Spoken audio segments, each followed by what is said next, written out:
नमस्कार सर्वांना. आपण आज धडा बघणार आहे ॲन ॲपिटोम ऑफ करेज. हा 2.4 मधील हा धडा आहे. धड्याचं नाव बघा, ॲन ॲपिटोम ऑफ करेज म्हणजे धैर्याचे मूर्तिमंत रूप. खूप सुंदर धडा आहे. प्रसिद्ध शास्त्रज्ञ स्टीफन हॉकिंग्स जे आहेत त्यांच्यावर आधारित हा धडा आहे. तर त्यामध्ये हे जे लेखक आहेत ह्यांनी सांगितलेलं आहे की बऱ्याचदा असं होतं की आपल्यामध्ये काही कमतरता असते, दुबळेपणा असतो किंवा अपंगत्व असते. आलं लक्षात? तर ह्या गोष्टी ज्या असतात म्हणजे आपल्या ज्या कमी असतात, आपल्यामध्ये कमतरता जी असती, दुबळेपणा, अपंगत्व जे असतं, ते आपण नेहमी लपवण्याचा प्रयत्न करत असतो. किंवा ते म्हणतात आयुष्यभर ह्यांचा विचार करत आपण मनातल्या मनात कुढत असतो, रडत असतो.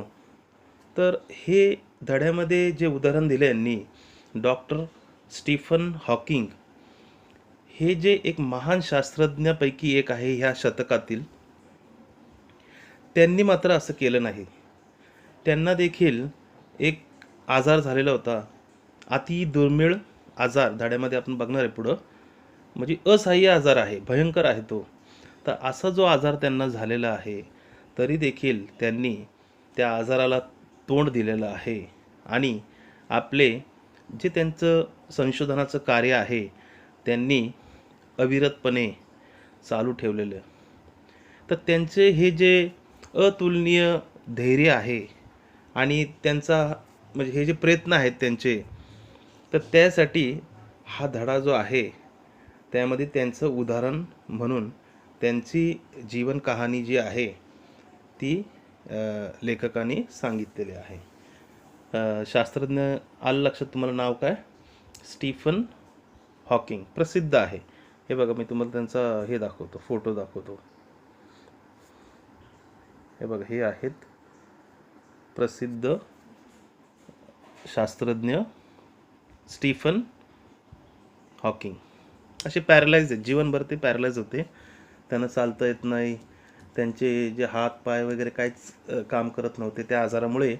आणि मग कम्प्युटरशी ते संवाद साधायचे आणि त्यातून त्यांना काय सांगायचं आहे तर ते कम्प्युटरवरून ट्रान्सलेट वगैरे ह्या गोष्टी करून त्यांनी केलेले आहे.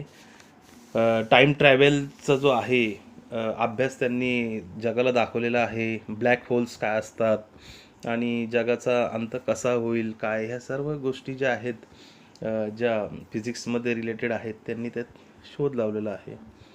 आलं लक्षात? तर हे आहेत डॉक्टर स्टीफन हॉकिंग्स आणि हे त्यांचं एक प्रसिद्ध वाक्य आहे, लक्षात ठेवा. सुंदर वाक्य आहे, तुम्हाला दाखवतो मी. काय लिहिलं त्यांनी? However difficult life may seem, there is always something you can do and succeed at. म्हणजे काय की कितीही अवघड गोष्टी असतील किंवा आपल्याला त्या अवघड प्रतीत होत असतील तरी there is always something you can do, तरी देखील आपण काही ना काहीतरी करू शकतो आणि सक्सीड ॲट, आणि आपण त्यामध्ये यश प्राप्त करू शकतो, असं ह्यांनी सांगितलेलं आहे. ठीक आहे, तर हे होते हे आहेत स्टीफन हॉकिंग्स. आता आपण धड्याला सुरुवात करूया. An epitome of courage.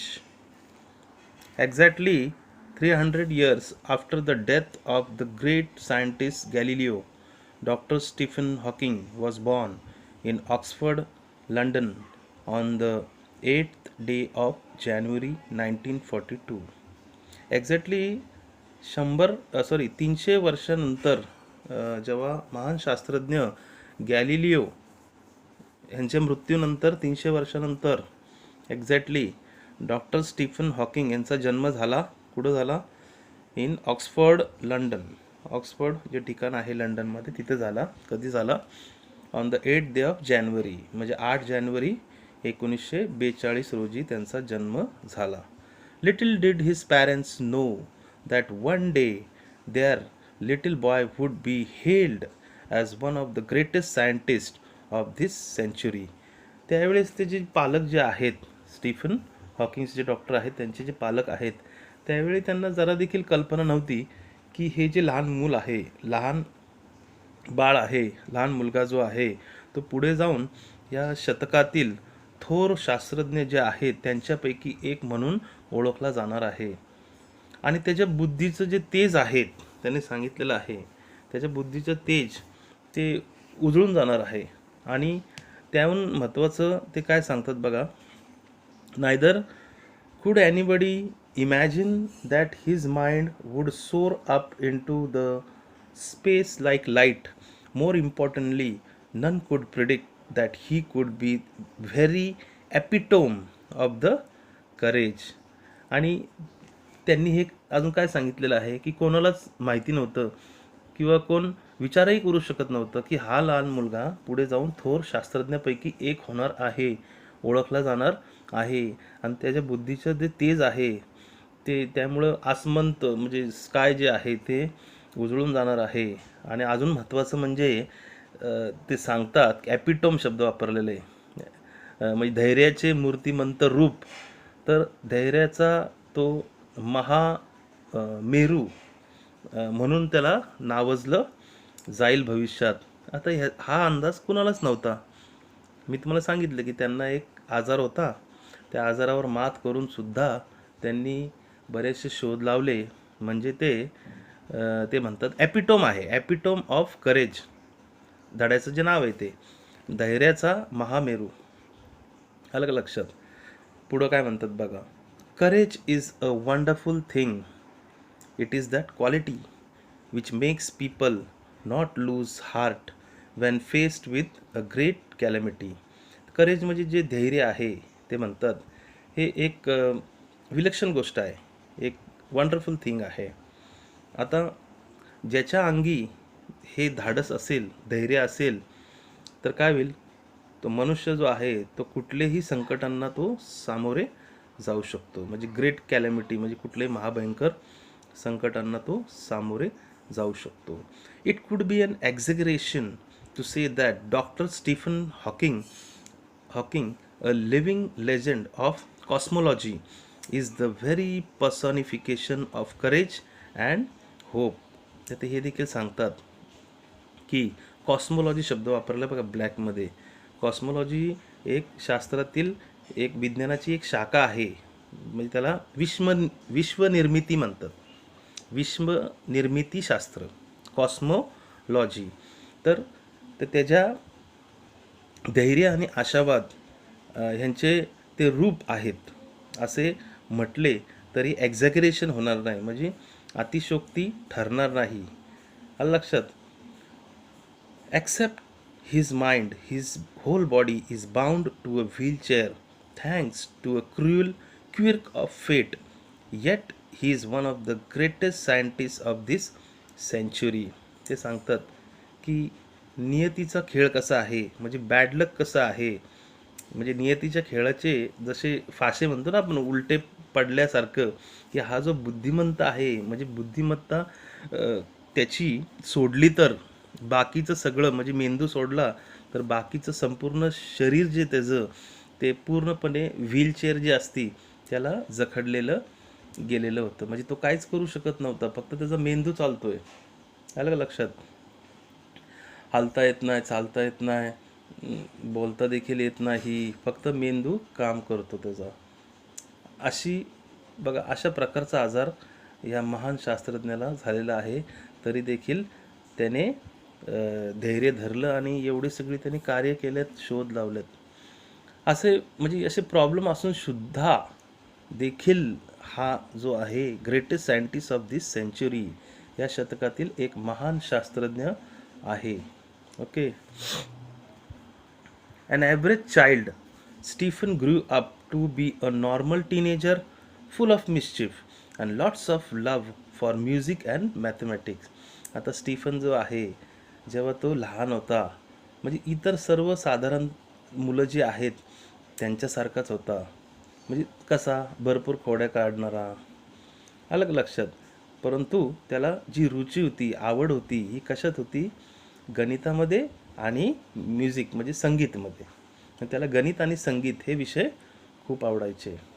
अजून काय सांगतात ते त्या विषयावर, ते म्हणतात की खूप प्रेम होतं त्याचं, लॉट्स ऑफ लव्ह असं सांगितलेलं त्यांनी. तर पुढं, even though his father wanted to study medicine, he was bent on studying mathematics. The University of Oxford at that time did not have a course in mathematics, so he opted to study physics instead. तर आता त्याचे वडील जे आहेत, त्या वडिलांची इच्छा काय होती की त्यांनी मेडिकलमध्ये जावं, म्हणजे स्टडी मेडिसिन, म्हणजे वैद्यकीय शिक्षण जे आहे ते त्यांनी घ्यावं. मात्र स्टीफन जो आहे त्याचा कल कुठं होता, गणिताकडं. त्याला गणित विषय खूप आवडायचा. मात्र आता एक अडचण अशी होती की त्या काळामध्ये जे तिथलं विद्यापीठ आहे, ऑक्सफर्ड युनिव्हर्सिटी फेमस आहे बघा, ऑक्सफर्ड विद्यापीठ जे आहे, तर तिथं गणिताचा अभ्यासक्रम नव्हता. त्यामुळं त्याला गणिताऐवजी कुठला विषय घ्यावा लागला, इन्स्टेड फिजिक्स इन्स्टेड, म्हणजे भौतिकशास्त्राचा विषय त्याला स्वीकारावा लागला आणि त्याचा अभ्यास त्याला करावा लागला. ठीक आहे. At the age of 17, Stephen started noticing that he was becoming increasingly clumsy and even fell down a couple of times for no reason. आता जेव्हा त्याचं वय 17 होतं त्यावेळेस स्टीफन जे आहेत त्यांना थोडंसं काय जाणवलं माहिती का, त्यांना आपल्या जे स्वतःच्या हालचाली ज्या आहेत त्याच्यामध्ये जडपणा, म्हणजे इनर्शिया म्हणजे जडत्व किंवा बोजडपणा असं काहीतरी त्यांना त्यावेळेस जाणू लागलं. आणि 1-2 वेळा तर असं झालं, ते सांगतात कपल ऑफ टाइम्स म्हणजे 2 वेळा, तर 1-2 वेळा ते असं सांगतात की काही कारण नसताना, म्हणजे अकारण त्यांचा बॅलन्स पण गेला, म्हणजे ते अकारण त्यांचा तोल गेला आणि ते खाली देखील पडले. This perplexed him and he went to see his family doctor, who diagnosed him as suffering from an extremely rare disease, ALS or LOU, Gagrig's disease, that affects the nervous system and eventually weakens all the body muscles of the body. म्हणजे ते काय सांगतात माहिती आहे का, जेव्हा त्यांना असं जाणवू लागलं की असं काहीतरी बोजडपणा त्यांना जाणवू लागला शरीरात आणि काही कारण नसताना ते खाली पडले, हा कारण तोल गेला, बॅलन्स गेला, तर त्यामुळे ते चक्रावून गेले. आणि मग त्यांनी काय केलं, त्यांचे जे फॅमिली डॉक्टर आहेत त्यांच्याकडे गेले, त्यांचा सल्ला घेतला, मग त्यांनी डायग्नोस केलं, म्हणजे त्यांचं निदान केलं, चेक केलं आणि त्यामध्ये त्यांना सापडलं असं की त्यांना एक आजाराने ग्रासले आहे. म्हणजे आणि तो आजार असा आहे की अति दुर्मिळ आहे, रेअर आहे, होत नाही कुणाला जास्त. ठीक आहे. त्या आजाराचं नाव त्यांनी दिलेलं होतं बघा इथं, ALS और LOU किंवा गॅग्रीस डिझीज. कळलं का, ते त्यांचं त्या आजाराचं नाव आहे. तर हा अति दुर्मिळ आजार आहे, ALS किंवा LOU किंवा ग्रॅग्निस डिझीज नावाचा हा आजार. त्या आजाराचा प्रॉब्लेम काय असतो, म्हणजे त्या आजारामुळे होतं काय की माणसाचं जे शरीर असतं आणि या शरीरामधील जे मसल्स असतात, स्नायू आपण म्हणतो मसल, ते कमकुवत होतात. म्हणजे एकदम काय होतात, इथं लिहिले बघा काय होतात, eventually nervous system and muscles of the body, म्हणजे मसल्स देखील कमकुवत होतात, शिथिल होतात आणि अखेरीस त्यांची जी नर्वस सिस्टम आहे, म्हणजे मज्जासंस्था त्याला म्हणतात, त्याच्यावर परिणाम होतो. आता मज्जासंस्था म्हणजे नर्वस सिस्टम, त्याच्यावरून आपल्या पूर्ण बॉडीला कंट्रोल होतो. म्हणजे ज्या ॲक्टिव्हिटी आपल्याला करायच्यात पायाने, हाताने किंवा जे काय बोलायचं वगैरे, जे काय ॲक्टिव्हिटीज आहे हे सगळे इथून कंट्रोल होतात, त्याच्यावर परिणाम होतो ह्या आजारामुळे. तर हे सगळं त्यामुळं ह्या गोष्टी ज्या आहेत मसल आणि हे शिथिल होतात. पुढं, Stephen says that even as a child his muscle coordination was nothing to write home about. He recollects that his handwriting would send his teacher into a fit of frenzy, nor was he inclined towards sports. Nevertheless, this disease came as a bolt from the blue. ते काय सांगतात, टीचरबद्दल सांगतात ते की असे problem त्यांना झालेले आहेत. तर ते म्हणतात लहानपणी त्यांच्या हे जे स्नायू जे आहेत त्या स्नायूंमध्ये कॉर्डिनेशन म्हणजे समन्वय काय चांगलं नव्हतं, त्याच्यामुळं अशी अडचण आली की शिक्षक देखील त्यांचं जे हँडरायटिंग आहे, हस्ताक्षर जे आहे, त्यांच्यामुळं ते त्रस्त असायचे. म्हणजे अशी आठवण आठवतात स्टीफन आणि ते सांगतात आपल्याला. तसेच ते सांगतात की त्यांना खेळामध्ये अजिबात इंटरेस्ट नव्हता, रुची नव्हती. आणि असं असलं तरी त्या आजाराची बातमी म्हणजे ही सगळी त्यांना हादरून टाकणारी आहे. काय लिहिलं आहे, बोल्ट फ्रॉम द ब्लू. आलं लक्षात. How much time he had felt on his planet was very uncertain. The prognosis was bad, and the doctors said they could not do much. Undaunted, Stephen decided to continue his research and even got engaged to Jane Wild. तर ते म्हणतात तर हे भूतकाळावर हे किती राहणार आहे. आलं का. भूतकाळ म्हणजे ह्याच्यावर किती राहणार आहे, किती काळ राहणार आहे, ही कल्पना त्यांनी घेतली.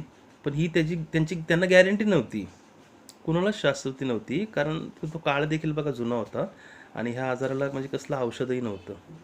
आणि हा जो रोग आहे ह्याचं जे पूर्वनिदान झालेलं आहे म्हणजे ॲक्च्युली ते खूप वाईट आहे असं त्यांनी सांगितलेलं आहे. डायग्नोसिस म्हणजे निदान होणे. हा लक्षात. आणि डॉक्टर जे आहे त्यांच्या म्हणण्यानुसार जास्त काही करता पण येत नव्हतं, कारण याला काय औषध वगैरे काही नव्हतं. तरी देखील खचून न जाता स्टीफनने आपलं रिसर्च काम म्हणजे संशोधन जे आहे ते चालूच ठेवायचे ठरवले. आणि त्यांनी काय केलं बघा, जेन वाईल्ड नावाची एक मुलगी आहे तिच्याशी त्यांनी एंगेज झाले. म्हणजे एक प्रकारे लग्न. आता एंगेज म्हणजे आपण साखरपुडा म्हणजे जनरली आपल्या ह्याच्यामध्ये म्हणतात साखरपुडा. तर काय म्हणतात वांगनिश्चय झाला. Hawking says that ironic as it may sound, it is at this dismal stage he began enjoying life the most. This he says was because he started living life for the moment and continued his doctoral research with renewed vigour. तर Stephen Hawking सांगतात की ते काय खचून गेले नाही, आपले संशोधन त्यांनी चालू ठेवले आणि जेन वाईल्ड नावाची जी मुलगी आहे त्यांच्याशी एंगेज झाले ते.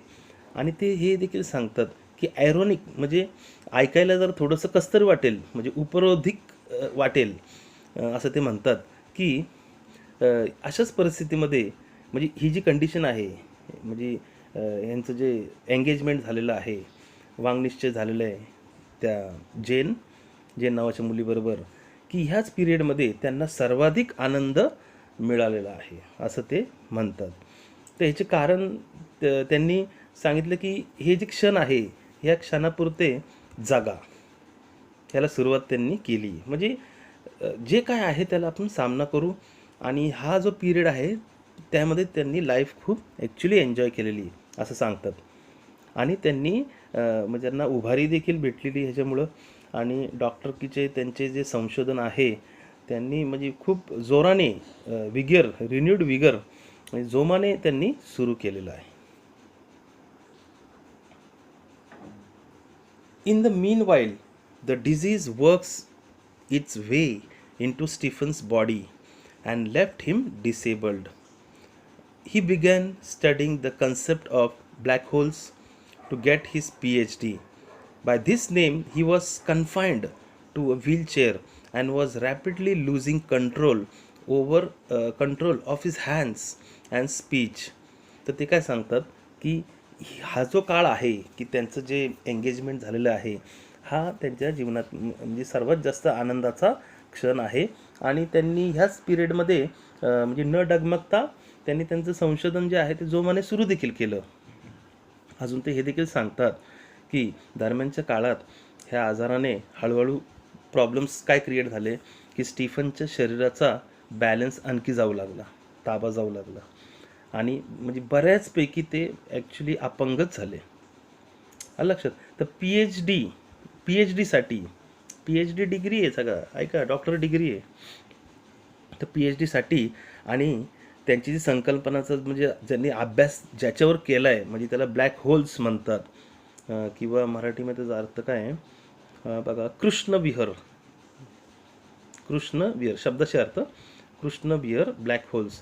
तर ह्याचा त्यांनी अभ्यास करायला आणखी सुरुवात केली. तर आता ते व्हीलचेअरच्या मदतीने वावरू शकत होते का? हां, आता ते व्हीलचेअरच्या मदतीनेच वावरू शकत होते. म्हणजे व्हीलचेअर त्यांना कंपल्सरी आता पाहिजेच. आलं लक्षात? पुढे लिहिले बघा. To a wheelchair and was rapidly losing control of his hands and speech. The study of black holes sparkled his imagination with bright ideas. He made many epoch making statements that shook established theories. Scientists believe that the universe began with a big bang. To explain this concept better, Stephen invented what is known as Lie algebra. तर त्यांनी त्यांची जे संशोधन चालू केलं, तर त्यांच्या PhDसाठी देखील त्यांनी त्यांचा जो काय अभ्यास आहे तो त्यांनी केला. ब्लॅक होल्स जे आहेत त्या संकल्पनेचा अभ्यास त्यांनी करायला सुरुवात केली. आणि आता तर व्हीलचेअरच्या मदतीशिवाय ते वावरू शकत नव्हते. तर त्यांच्या हाताचे आणि त्यांच्या बोलण्याचे म्हणजे टंग म्हणजे त्यांची वाणी त्याच्यावरचे नियंत्रण देखील कमी होऊ लागले होते असं ते सांगतात.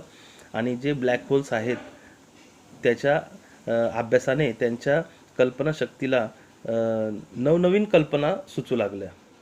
आता त्यांनी केलेले अनेक जे प्रयत्न आहेत आणि किंवा त्यातून निर्माण झालेले जे म्हणजे त्यांनी युगप्रवर्तक विधान म्हणतात त्याला, आधी त्यांनी सिद्ध केलेले जे सिद्धांत आहेत तर त्यामुळं अख्खं जग हादरून गेलं. म्हणजे त्यांनी जे काय सिद्धांत मांडले ब्लॅक होल्स विषयी किंवा इतर जे काय असतील त्या संबंधित, तर अख्खं जग हादरून टाकलं त्यामुळं. तर शास्त्रज्ञांच्या मते आपला जो विश्व आहे ह्या विश्वाची निर्मिती म्हणजे युनिवर्सची निर्मिती जी आहे तर त्या एक प्रचंड विस्फोट झाला होता. बरोबर, असं तर सांगितलं जातं ना की हे जे जग तयार झाले, हे विश्व तयार झाले, तर ते तयार होण्यासाठी सुरुवातीला एक प्रचंड विस्फोट झाला होता. त्या प्रचंड विस्फोटला आपण म्हणतो बिग बँग. काय म्हणतो? Big bang.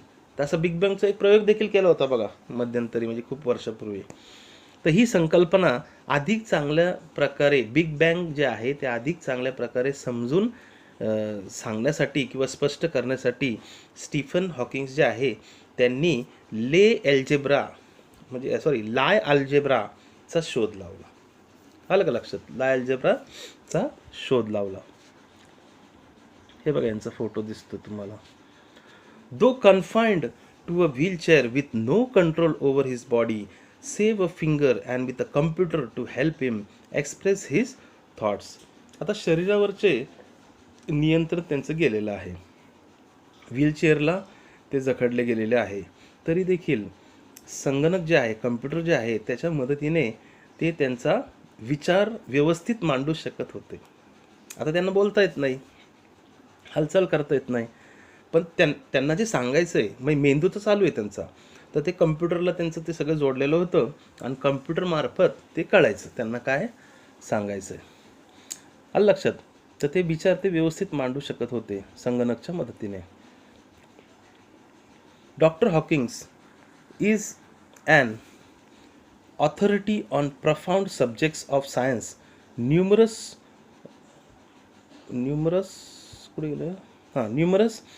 honorary doctorates and awards have been bestowed on him. He is a fellow of the Royal Society. ते हे देखील सांगतात की द रॉयल सोसायटी जे आहे प्रसिद्ध, जगप्रसिद्ध, त्याचे ते फेलो आहेत. ते इवन हे देखील सांगतात की डॉक्टर हॉकिंग्स जे आहेत ते विज्ञानातील एक गहन अशा विषयामध्ये मोठे अधिकारी देखील किंवा मोठे व्यक्ती देखील आहेत. तर असंख्य त्यांना म्हणजे मानाच्या ऑनर्ड डॉक्टर पदव्या त्यांना मिळालेल्या आहेत आणि खूप पुरस्कार त्यांना बहाल करण्यात आलेले आहेत आणि रॉयल सोसायटीचे ते फेलो आहेत आणि अजून US नॅशनल अकॅडमी आणि सायन्सचे देखील ते सदस्य आहेत. हे बघा पुढं आहे. And a member of US national academy of science, त्याचे देखील ते मेंबर आहेत. In spite of being considered Einstein's equal in intelligent, doctor Hawking's is a very humble man a simple, down to earth man. He was authored many books dealing with his awesome ideas, keeping a layman in mind. His writing is full of wit and humor. His lifestyle is so lucid that non scientists can also understand him. His book, A Brief History of Time, is one of the best selling books of our times. तर ते काय सांगतात, बुद्धिमत्ता जी आहे त्याच्या बाबतीत म्हणजे जे प्रसिद्ध अजून तुम्हाला माहिती आहे शास्त्रज्ञ आईन्स्टाईन, आलं लक्षात. आईन्स्टाईनचं जे प्रसिद्ध इक्वेशन आहे बघा, E = mc² speed of light म्हणून प्रसिद्ध आहे आईन्स्टाईन. तर हे जे आईन्स्टाईन आहे तर ह्यांच्या तुलनेचे ते समजले जातात, आलं अलग लक्षात. आणि असं असूनही डॉक्टर हॉकिंग्स जे आहे अतिशय हंबल आहेत, म्हणजे एकदम विनयशील आहेत. एवढे मोठ्या पदावर आहेत, एवढे महान शास्त्रज्ञ आहेत, तरी देखील ते कसे आहेत, एकदम अतिशय विनयशील आहेत. साध्या आणि विनम्र अशा हे जो माणूस आहे, आपल्या अफाट कल्पना सामान्य लोकांना समजेल अशा सोप्या भाषेत त्यांनी पुस्तकं लिहिलेली आहेत. पुस्तकांच्या रूपात त्यांनी ते मांडलेलं आहेत. आणि सिम्पल म्हणजे नॉन कुठं लिहिले शब्द बघा तो, नॉन कुठे गेला, also mind skipping non scientist, हे बघा इथं, non scientist can also understand him. म्हणजे जे नॉन सायंटिस्ट आहे, म्हणजे आपण सायंटिस्ट नाही आहे, म्हणजे सामान्य लोक जे आहेत ते देखील समजू शकेल अशा भाषेत त्यांनी पुस्तकं लिहिलेली आहेत. त्यांच्या आयडियाज त्यांनी मांडलेले आहे. त्यांचे लिखाण जे आहे ते अतिशय सुंदर, म्हणजे ते सांगतात म्हणजे मार्मिक असतं आणि हे देखील असतं, ल्युसिड असतं, म्हणजे विनोदी देखील असतं, म्हणजे समजू शकेल कोणही असं.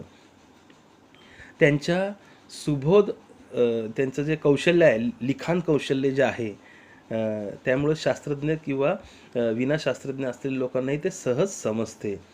आता त्यांनी एक पुस्तक लिहिलं होतं, त्या पुस्तकाचं नाव दिले बघा, a brief history of time, म्हणजे काळाचा संक्षिप्त इतिहास मराठीमध्ये नाव. हे पुस्तक जे आहे या काळातल्या सर्वाधिक खपाच्या पुस्तकापैकी एक आहे. सर्वात मोठं सेलिंग झालेलं आहे या पुस्तकाचं, अलग लक्षात. On being asked how he feels about having the dreadful else, Dr. Hawkins, the quintessence of optimism and hope, says, not very different from the rest. I try to lead as normal a life as possible and not think about my condition or regret the things it may prevents me from doing, which are not many. म्हणजे ॲल्स जो त्यांना झालेला आहे, ALS म्हणजे ॲल्स आपण म्हणू, तर भयंकर जो आजार आहे, तर ज्यांना जो जाडलेला आहे त्याविषयी त्यांना काय वाटते असं त्यांना जेव्हा विचारलं असता, तर आशावाद आणि सकारात्मक उत्कृष्ट उदाहरण असणारे हे जे डॉक्टर आहेत हॉकिंग, ते काय म्हणतात, त्यांना असा प्रश्न विचारल्यावर ते म्हणतात, इतरांपेक्षा मला काय वेगळं वाटत नाही. शक्य होईल तितके सामान्य आयुष्य जगण्याचा मी प्रयत्न करतो आणि माझ्या या शारीरिक स्थितीबद्दल फार विचार देखील मी करत नाही. त्यामुळे जे काही थोड्याशा गोष्टी करता येतात ते मी करतो आणि जे काही करता येत नाही त्याबद्दल देखील मला खेद नाहीच आहे, असं ते म्हणतात. Doctor Hawking's firmly believes that in the next millennium science will discover the core secrets of the universe, its origin, its history and may be even predict its ultimate demise. तर ते हे देखील सांगतात डॉक्टर हॉकिंग्स, पुढील हजारो वर्षात विज्ञान खूप प्रगती करेल. विज्ञानाला विश्वासाचं मूळ आहे, म्हणजे मूळ कुठून सुरुवात झाली, विश्व कसा तयार झाला याचं जे रहस्य जे आहे ते उलगडता येईल. विश्वाचा प्रारंभ कसा झाला, इतिहास आणि कदाचित विश्वाचा अंतिम नाश कधी होणार आहे ह्याचे देखील भाकीत माणसाला वर्तवता येईल, असे डॉक्टर हॉकिंग सांगतात. भविष्यात ठामपणे मत मांडत आहेत, असं होऊ शकतं. Like doctor Hawking, there are many people who display exemplary courage in their lives. Let us salute all those brave people who, in spite of being disabled, strive to do their best. मग अखेरीस जे लेखक आहेत ते सांगतात doctor हॉकिंग्सप्रमाणे अजून देखील असे असंख्य लोक आहेत जे आपल्याला आयुष्यात आदर्श असे धैर्य प्रदर्शित करत असतात. तर आपल्या अपंगत्वावर मात करीत अलौकिक कार्य करणाऱ्या अशा ज्या सर्व हिम्मतवान व्यक्ती आहेत त्यांना शेवटी शतशः प्रणाम, म्हणजे strive to do the best, असं त्यांना बेस्ट ऑफ लक दिलेलं आहे. डॉक्टर हॉकिंग्सप्रमाणे इतर अजून काही लोक असतील आणि ते धैर्याने काम करत असतील आणि आपले जे अपंगत्व आहे त्यावर मात करत असतील आणि अलौकिक कार्य करत आहेत, त्यांना अखेरीस जे लेखक आहेत त्यांनी शतशः प्रणाम केलेला आहे. आपण देखील त्यांना शतशः प्रणाम करूया. अशा प्रकारे हा धडा होता. सुंदर धडा आहे. लक्षात. हा 2.4 अँड एपिटोम ऑफ करेज, धैर्याचा मूर्तिमंत रूप. ठीक आहे. तर आपला हा 2.4 संपलेला आहे.